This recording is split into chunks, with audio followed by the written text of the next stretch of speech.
देश की लगभग सभी राजनीतिक पार्टियां कुछ न कुछ नारे देती रहती हैं। उनमें से कुछ नारे समाज के हर तबके को अच्छी लगती हैं, जबकि कुछ नारों से देश के कुछ वर्ग नाराज हो जाते हैं।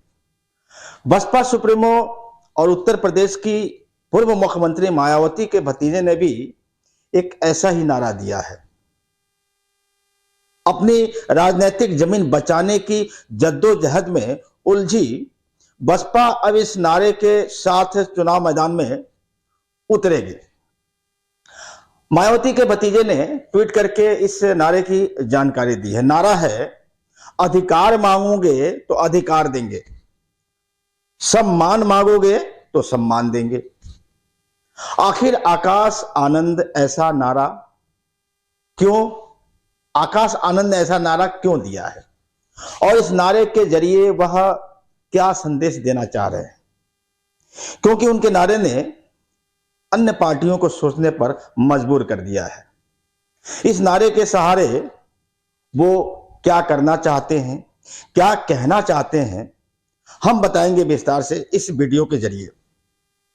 बस आप बने रहिए हमारे वीडियो के साथ और देखते रहिए विजडम न्यूज। नमस्कार, मैं हूं शंकर विश्वकर्मा। हमारे चैनल की टैगलाइन है, न इधर न उधर, सच की डगर।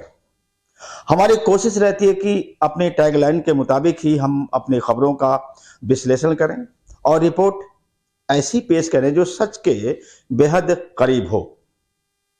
चलिए, राजनीति के जानकारों को अगर राजनीति में रुचि है या राजनीति के जो जानकार हैं,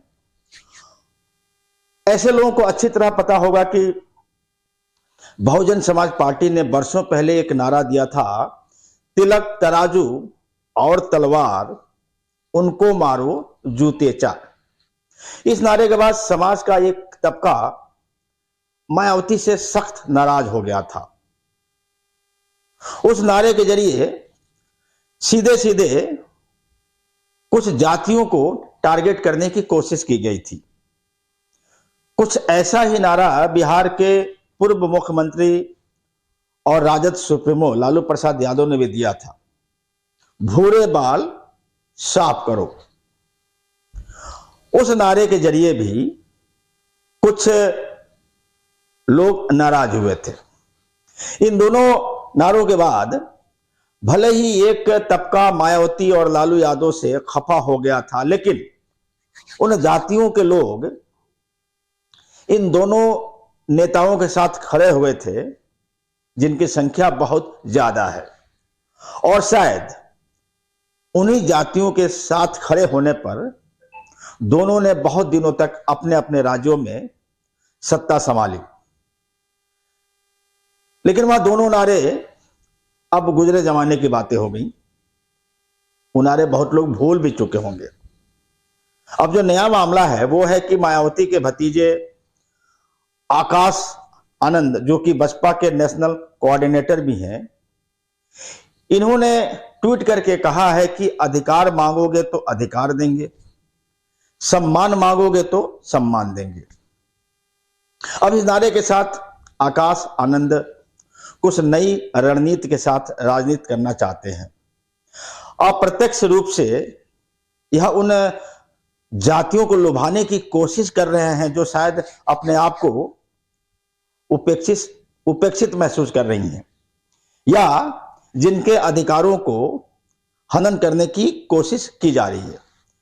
सीधे तौर पर यह दलित समुदाय से अपील कर रहे हैं, क्योंकि आनंद को पता है कि जो दलित समाज इनकी पार्टी से कंधा मिलाकर कभी चलता था, वह भी इनसे दूर जाने लगा है।